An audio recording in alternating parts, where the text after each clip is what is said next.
The grand halls of the Galactic Council buzzed with tension.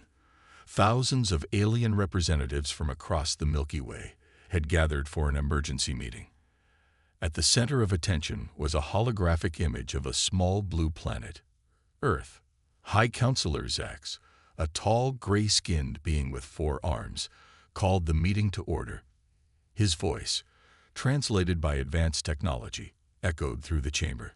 Esteemed colleagues, we face a grave threat. The humans of Earth are advancing too quickly. Murmurs rippled through the assembly. Some nodded in agreement, while others looked confused. A small green alien with large eyes spoke up. But High Counselor, the humans have barely left their own planet. How can they be a threat? Zax's eyes narrowed. He waved one of his hands, and the hologram changed. It now showed images of human cities, factories, and military bases. Do not be fooled by their apparent primitiveness. Our data shows they are on the brink of discovering faster than light travel. Their weapons technology is advancing at an alarming rate. Another counselor, a being made of pure energy, chimed in. We have seen this pattern before. Remember the Zorkans? They seemed harmless until they weren't. We barely survived that war. The chamber grew quiet as the counselors remembered the devastating Zorkan conflict. Zax continued, his voice grave. Humans are warlike and unpredictable. If we allow them to join the galactic community, they could upset the balance we have maintained for millennia. A reptilian alien with scales that shimmered like oil on water raised a clawed hand. What do you propose, High Counselor? Zax took a deep breath before answering. I believe we must take preemptive action. For the safety of all galactic citizens, we should eliminate the human threat before it fully emerges. Gasps and shouts filled the chamber. Many counselors jumped to their feet, their various appendages waving in agitation. Some demanded more explanation, while others voiced their support. Genocide. That's unthinkable, cried out a plant-like being, its leaves rustling in distress. It's not genocide, it's self-preservation, argued a counselor with metallic skin. The humans would do the same to us if they had the chance. For hours, the debate raged. Zax listened to all sides, his face impassive. Finally, as the arguments began to repeat themselves, he raised all 4 of his arms for silence. I understand your concerns, Zax said, his voice heavy with the weight of his decision. But we cannot afford to wait. Every day, the humans grow stronger. If we act now, we can prevent a greater tragedy in the future. He paused, looking around the chamber. I propose a covert operation.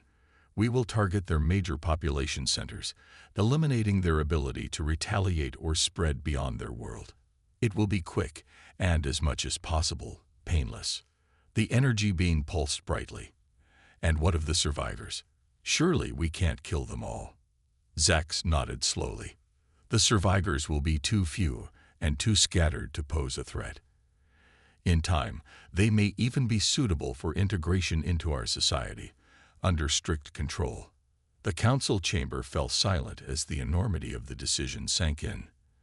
Then, one by one, the counselors began to signal their agreement. Some did so enthusiastically, others with clear reluctance. As the final vote was tallied, Zax felt a mix of relief and dread. The motion had passed. In just a few rotations, millions of innocent humans would die, never knowing why. May the cosmos forgive us, Zax whispered to himself as he adjourned the meeting. Little did he know, this decision would not bring safety to the galaxy, but would instead unleash a fury unlike anything the Galactic Council had ever seen. As the counselors filed out, plans were already being set in motion. Ships were prepared, weapons primed. The clock was ticking for humanity, and they didn't even know it. It was a normal day on Earth. People went about their lives, unaware of the doom that lurked in the stars above. In New York, Tokyo, London, and other major cities around the world, millions of humans rushed to work, laughed with friends, and dreamed of their futures.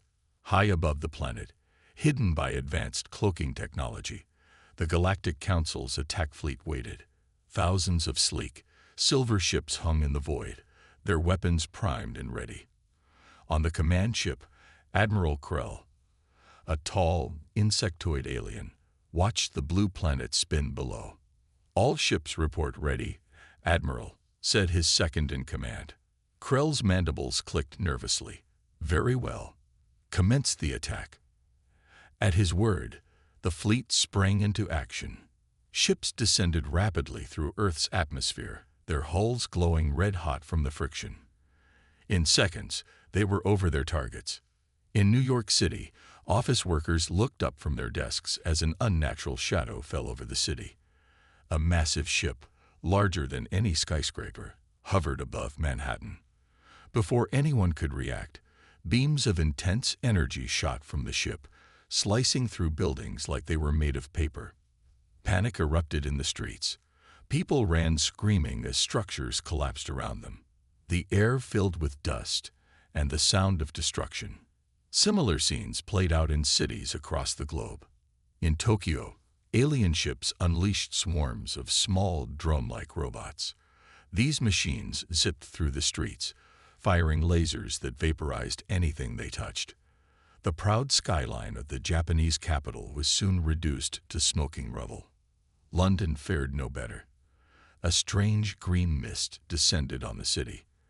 Those caught in it fell to the ground, their bodies rapidly decaying. The famous River Thames boiled and steamed as alien weapons superheated its waters. Military forces around the world scrambled to respond.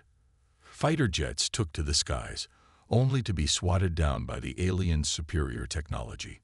Tanks and artillery proved equally useless, their shells bouncing harmlessly off the invaders' energy shields.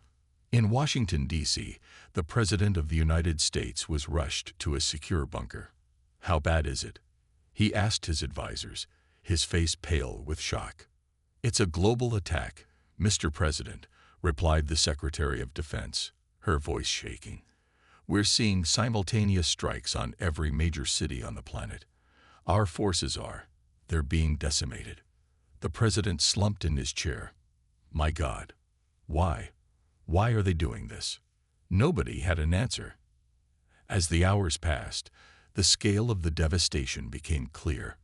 Billions were dead or missing. The world's greatest cities lay in ruins. Smoke from countless fires darkened the skies, and the oceans churned with the debris of sunken ships and fallen aircraft. But even in this darkest hour, humanity's spirit refused to be broken. In the ruins of Paris, a group of survivors banded together, pulling people from collapsed buildings. In the countryside of China, farmers opened their homes to refugees fleeing the destroyed cities. And in the mountains of Colorado, a team of scientists worked frantically to understand the alien technology from a downed ship. Admiral Krell watched the destruction from orbit, his compound eyes reflecting the fires burning on the planet's surface. "Status report," he ordered. "Attack proceeding as planned, Admiral," came the response. "Human military resistance has been neutralized. Major population centers are 78% destroyed." Krell nodded, feeling a mix of satisfaction and unease. "Very good. Prepare for the second wave." As night fell on the battered Earth, the remaining humans huddled in fear, mourning their losses and wondering what the next day would bring. They had no way of knowing that their darkest hour had only just begun. But neither did they know that deep within them, a fire was being kindled, a fire of resistance, of determination, and of fury that would soon make the Galactic Council tremble. The world lay in ruins. Smoke rose from the rubble of once great cities. Billions were dead, but humanity was not defeated. In the days following the devastating alien attack, a spark of hope began to flicker in the darkness. In an underground bunker beneath the Rocky Mountains, the surviving leaders of the world gathered. The U.S. President, looking haggard and worn, addressed the group. "We've lost so much," he said, his voice hoarse. "But we're still here. And as long as we're here, we fight back." The other leaders nodded grimly. The Chinese president spoke up. "But how? Their technology is far beyond ours. A woman stepped forward. Dr. Sarah Chen, a brilliant physicist, had been working nonstop since the attack. "We've been studying the alien ship that crashed near Denver," she said. "We're starting to understand their tech. It's advanced, yes, but not magic. We can fight this." Hope flickered in the eyes of the assembled leaders.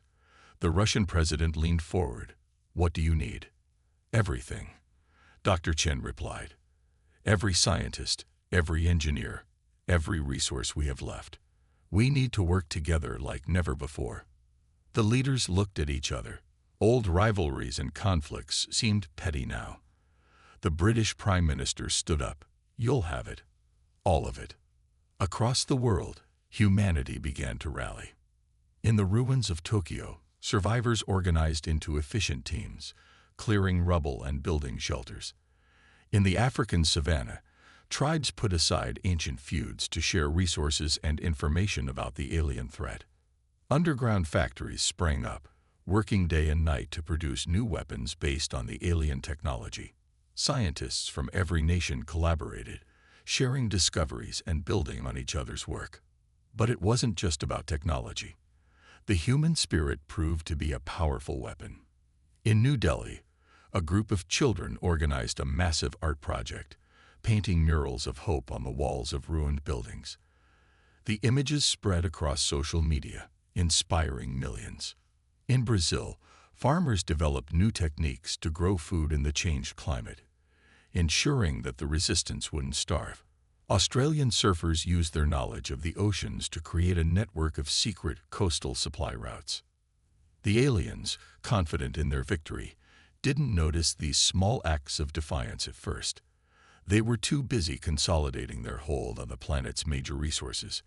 Admiral Krell, overseeing the occupation from his orbiting flagship, received reports of minor human resistance.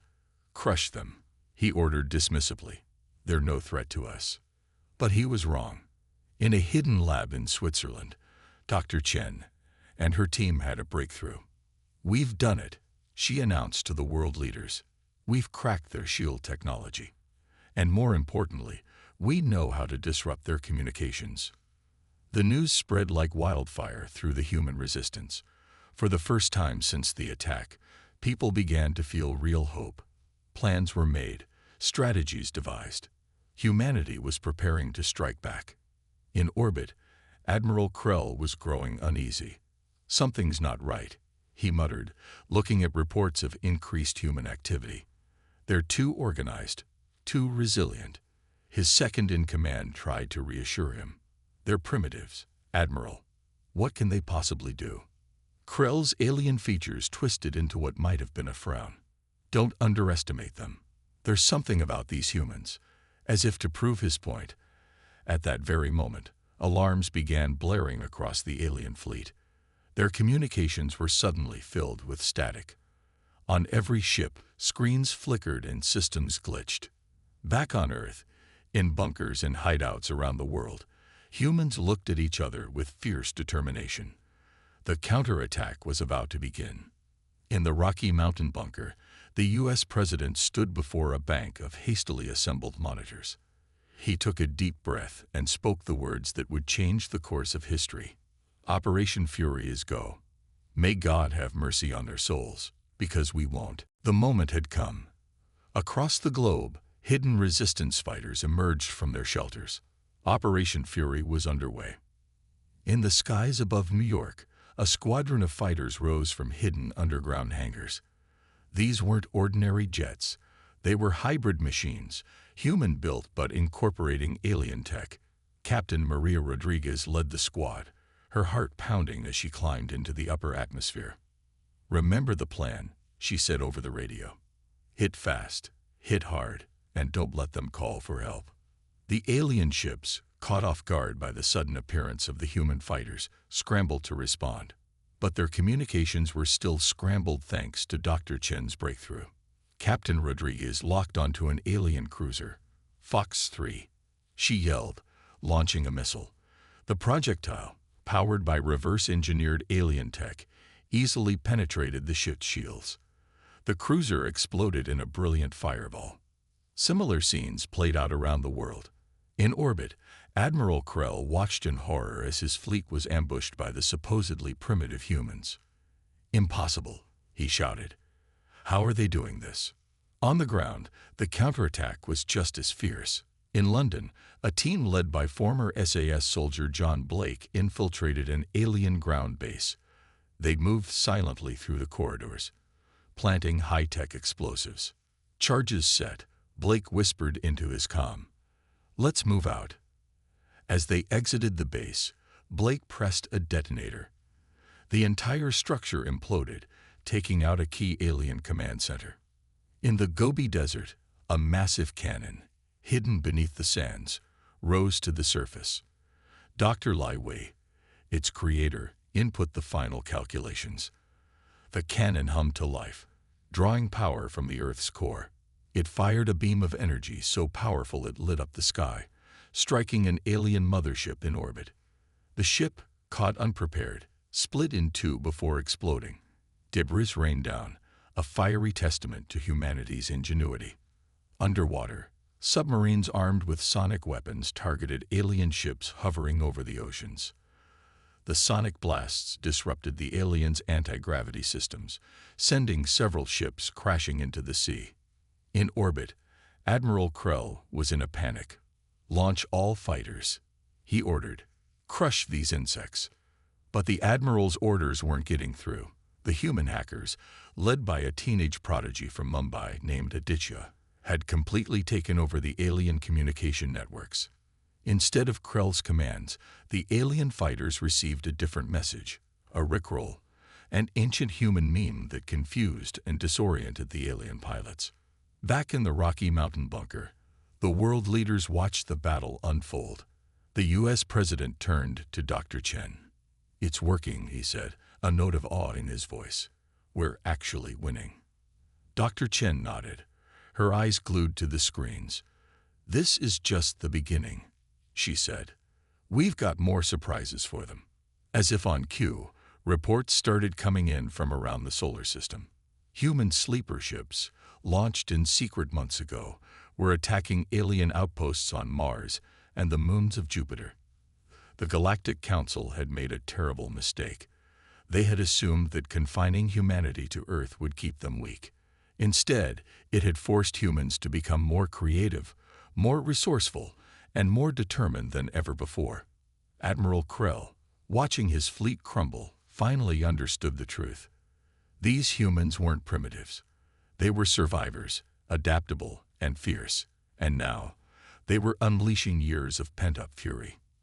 As his flagship rocked with another explosion, Krell made a decision. "Prepare my escape pod," he ordered. "We must warn the Council." But as Krell fled, he knew it was too late. The humans weren't just defending themselves anymore. They were taking the fight to the stars. On Earth, cheers erupted as news of the victory spread. Humanity had weathered the storm, and now they were striking back. The Galactic Council's great mistake was becoming clear. They had created their own worst nightmare. The counterattack was just the beginning. Humanity's fury was unleashed, and the galaxy would never be the same. The initial human counterattack had been a stunning success, but the war was far from over. As news of Earth's resistance spread across the galaxy, the conflict escalated to new heights. Admiral Krell, having narrowly escaped the destruction of his fleet, stood before the Galactic Council. His once proud posture was now hunched with shame. "The humans," he reported, his voice trembling, "are far more dangerous than we thought." High Counselor Zax leaned forward, his four eyes narrowing. "How is this possible?" "They were primitives." "No longer," Krell replied. "They've adapted our technology, improved upon it even. And their tactics, they're unlike anything we've seen before." The council chamber erupted in chaos. Some called for a full-scale invasion of Earth. Others argued for a hasty retreat. Zax silenced them all with a wave of his hand. "We will not run," he declared. "We will crush these upstarts once and for all."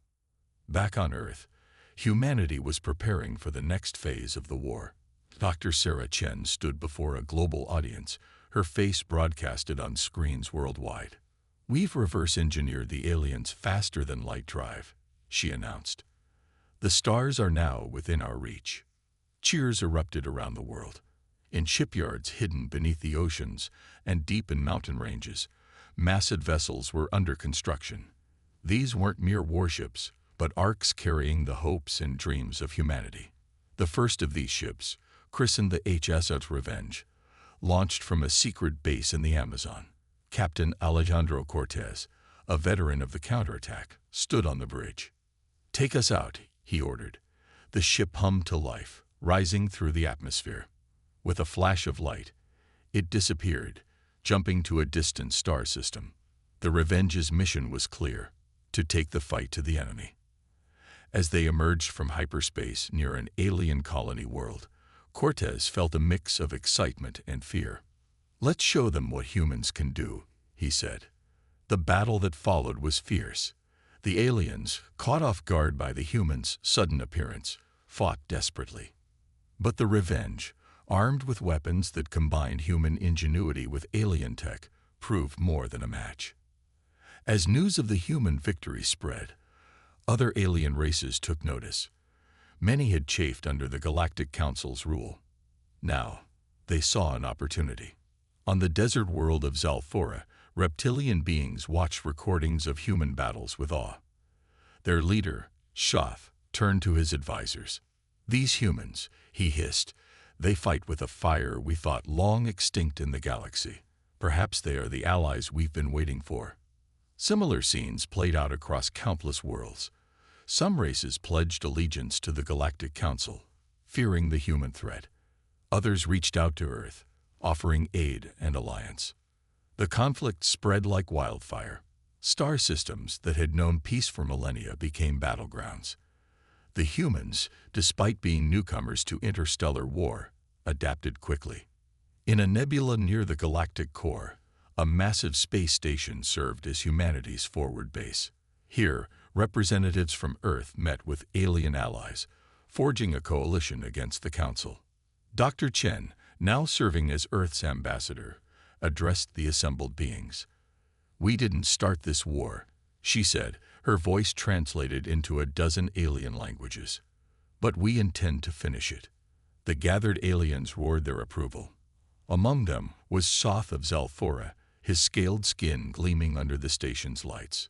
"The humans have shown us that the Council is not invincible," he declared. "Together, we will bring a new order to the galaxy." As the coalition grew, the Galactic Council found itself on the defensive for the first time in eons. High Counselor Zax, watching reports of yet another defeat, felt fear for the first time in his long life. "What have we awakened?" he whispered. The answer was clear. Humanity's potential had been unleashed, and the galaxy would never be the same. The war that the Council had started as a simple extermination had become a fight for the future of the entire Milky Way. And humanity, once dismissed as primitive, now stood at the center of it all, their fury driving them to heights no one could have imagined. The war had raged across the galaxy for 5 long years. Countless worlds lay in ruins, and billions of lives had been lost. But now, deep in the heart of contested space, the final battle was about to begin. The massive human flagship, HS Unity, hung in the void. It was an awe-inspiring sight, a testament to how far humanity had come. Captain Elena Vega stood on the bridge, her eyes fixed on the tactical display. "Status report," she ordered, her voice calm despite the tension. Her alien second-in-command, a tall, blue-skinned being named Zorn, responded. "The Council's main fleet is approaching, Captain. They've committed everything they have left." Elena nodded. This was it, the turning point of the war. On the other side of the battlefield, High Counselor Zax watched from his own flagship. His once proud vessel now bore the scars of countless battles. "We must not fail," Zax said to his officers. "The future of the galaxy depends on it." As the two fleets drew closer, smaller ships began to engage. Fighters darted between larger vessels, exchanging fire. The void lit up with explosions and weapons fire. But this was more than just a space battle. On a nearby planet, ground forces clashed. Human Marines fought alongside their alien allies against Council troops. The planet's surface was scarred by massive trenches and craters. In orbit, the Unity unleashed its secret weapon. A beam of energy, more powerful than anything seen before, lanced out. It struck a Council battleship, cutting it in half. "My God," whispered Elena. The weapon, developed by Dr. Chen and her team, had worked even better than expected. Zack saw his ship explode and felt fear grip him. "How?" he gasped. "How are they always one step ahead?" The answer came from an unexpected source. Admiral Krell, who had been silent since his defeat years ago, spoke up. "It's their adaptability," he said. "Their creativity. We've been fighting the same way for millennia. But they evolve with every battle." As if to prove his point, a squad of human ships executed a maneuver no one had ever seen before. They linked together, combining their shields to form an impenetrable barrier. Then, as one, they rammed into the heart of the Council fleet. The battle raged for hours. Both sides took heavy losses, but slowly, inevitably, the tide turned in humanity's favor. On the ground, a human soldier named Jack Thompson found himself fighting back-to-back with a Zalforan warrior. Despite their differences, they moved in perfect sync, covering each other's weaknesses. "Never thought I'd be fighting alongside a lizard," Jack quipped. The Zalforan hissed in amusement. "And I never thought I'd trust a soft skin with my life. Yet here we are." Their banter was cut short as a Council walker stomped towards them. But before it could fire, a ship streaked down from the sky. It was piloted by Aditya, the young hacker who had become one of Earth's greatest pilots. Aditya's ship unleashed a barrage that reduced the walker to scrap. "Thought you could use a hand," his voice crackled over the comm. Back in space, the Unity pressed its advantage. Elena watched as the Council's formations began to crumble. "They're breaking," Zorn reported. "Victory is within our grasp." Elena allowed herself a small smile. "Send the signal," she ordered. "All ships, full attack." The combined fleet surged forward. Human ingenuity, alien technology, and the fierce determination of a dozen species proved unstoppable. On his flagship, Zax watched in disbelief as his fleet was torn apart. "It's over," he whispered. Admiral Krell nodded slowly. "Perhaps," he said, "it's time we admitted our mistake." As the last of the Council ships fell silent, a cheer went up across the human fleet. They had done it. Against all odds, humanity had not just survived, but triumphed. Elena looked out at the stars, tears in her eyes. "Send a message to Earth," she said. Tell them we've won." The news spread across the galaxy at the speed of light. On countless worlds, beings of all shapes and sizes celebrated. The long nightmare was over. And at the center of it all was humanity, no longer seen as primitive upstarts, but as the saviors of the galaxy, the species that had faced extinction and instead reshaped the cosmos. The turning point was complete. A new era was about to begin. 5 years had passed since the final battle. The galaxy was healing, but the scars of war remained. On a rebuilt Earth, world leaders gathered for a historic moment. The United Nations building in New York, once destroyed, now stood taller than ever. Its halls were filled with not just humans, but representatives from 100 alien races. Dr. Sarah Chen, now Earth's ambassador to the galaxy, stood at the podium. Her hair had gone gray, but her eyes still sparkled with the same determination that had seen humanity through its darkest hour. "Today," she began, her voice carried to every corner of the planet and beyond, "we take our place among the stars." The assembled crowd cheered. Among them was Captain Elena Vega, hero of the final battle. Next to her stood Zorn, her alien second-in-command, now a close friend. "Did you ever think we'd see this day?" Elena asked. Zorn's multifaceted eyes blinked. "Honestly, no. But I'm glad I was wrong." As Dr. Chen continued her speech, Scenes from across the galaxy played out on massive screens. On Mars, human colonists worked alongside alien engineers to build the solar system's largest spaceport. The red planet was becoming a hub of interstellar commerce. In the asteroid belt, mining operations flourished. Humans had introduced new techniques that were revolutionizing resource extraction, feeding the rebuilding efforts across hundreds of worlds. On distant planets, human teachers shared knowledge with eager alien students, while alien masters taught humans arts and sciences millennia old. The exchange of cultures was creating a new galactic civilization, richer than anything that had come before. Back in New York, Dr. Chen reached the climax of her speech. "The Galactic Council tried to exterminate us," she said, her voice firm. "Instead, they unleashed our potential. Today, we announced the formation of a new governing body, the Galactic Alliance." The crowd erupted in cheers. Even former council races, now allies, joined in the celebration.